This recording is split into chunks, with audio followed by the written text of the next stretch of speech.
Chapter 26, Super Kicked, Noah Eukilis. I was too good to last. I don't mean my time as super kid, although that didn't last either. I'm talking about going to regular school. They kicked me out of Hardcastle Middle School, expelled. Not for lying about what happened at the Mercury House and pretending to be something I wasn't. No, it was Grade Worm that did me in, the internet bot I created for the two Daniels. Dr. Schultz was unimpressed by my elegant design and next-generation coding. All he got out of it was the idea that kids could use it to change their grades to whatever they wanted them to be. He was really against it. It was really unfair part was how I got caught. Remember the safe place I thought to hide Grade Worm after the two Daniels were too chicken to use it? I saved it on some free space on Heavy Metal's drive. It was a location where it could never interact with the robot software, except it did. Funny, I was so confident in the secure isolation of my hiding place that I never even considered the possibility that Grade Worm was the reason why the robot kept going haywire. The world and YouTube, and apparently Heavy Metal's hard drive, were such complicated, interconnected, and messy systems that nothing could ever be 100% determinate. It was a mistake on my part, a miscalculation. See, this was even more proof of the amazing progress I was making at Hardcastle. Miscalculations, mistakes. At this rate, I would be average in no time at all. Dr. Schultz didn't agree. That was the real downside of what happened. Not only was I out of regular school, but I had to go back to the academy. I tried to persuade Dr. Schultz what a bad idea that was, but he said the whole point of having a gifted academy was to put people like me in it. So there I was, back in the gifted program, getting 100% on everything. Yawn. Don't be crazy, Noah, Abigail scolded. Hardcastle Minnow might be as well be for kindergartner for all they have to teach you. You're wrong, I told her. Abigail didn't appreciate being wrong like I did. She scowled at me. Seriously, I persisted. I improved there. I never improve here. There's zero opportunity for growth. I started at 100% and just flatline. Because you're that smart, Chloe argued. Name one thing you improved on at Hardcastle, Donovan challenged. Cheerleading, I replied immediately. I started off merely good and now I'm fantastic. Quod etra demonstratium. The academy stank, but at least the people understood Latin here. Luckily, I didn't have to give up my cheerleading career. Just like Donovan rode the minibus to the Academy for Robotics, I now rode a different minibus to Hardcastle for cheerleading. The Hornets told Coach Franco that the winning streak would be in jeopardy without me on the sidelines, and the girls threatened to quit if I wasn't allowed to stay on the squad. Even Megan seemed to like me better now that I wasn't the super kid anymore.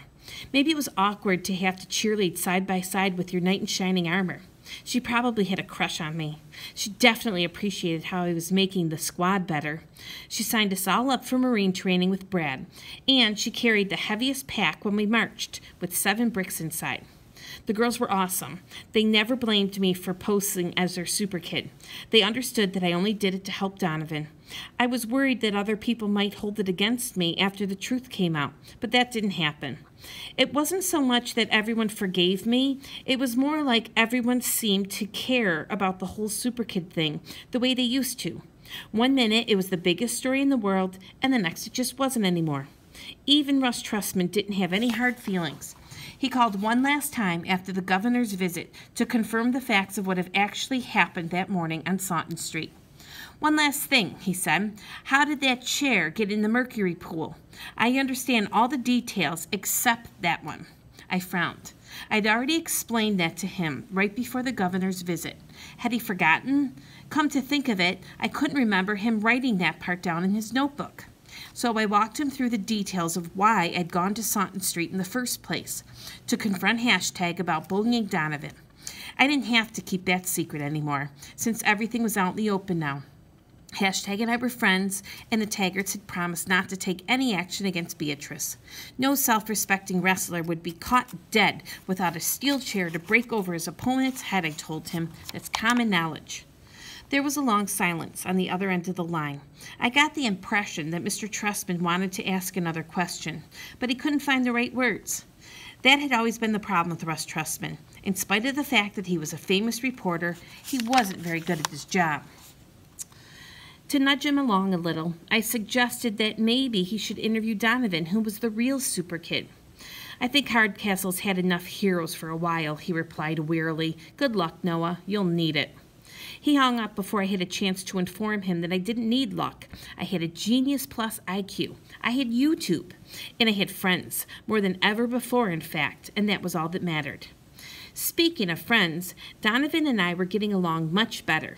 Even though we didn't go to the same school anymore, we still saw each other at robotics. And I came over to his house a lot for training and to visit Tina. I was holding the baby on my knee, supporting her head as recommended by the American Academy of Pediatrics, singing the formula for calculating the volume of a gas at various ocean depths when I looked at Donovan. He was trying to get something out of Candy's coat, which was either chewing gum or a highly advanced form of plastic explosive. I'm sorry, I blurted suddenly. For what? He was scrubbing at the matted fur with rubbing alcohol, never glancing away from his task. You're not the one who went dumpster diving in the trash can, he added to Candy. Yeah, I'm talking about you, smart guy. Don't act so clueless. It's just that... I hesitated. I wasn't good at this. Regret was kind of alien to me. But lately, I've been haunted by an odd sense that the whole Super Kid episode had been hard on Donovan. Spit it out, Noah, he prodded. I'm sorry I was so good at being the Super Kid that I made you look bad. He stopped working at Candy's fur and scrutinized me for a long time. Finally said, don't worry about it. I added generously, you may not be a super kid, but you're a super friend. He laughed. Thanks, Noah. You too.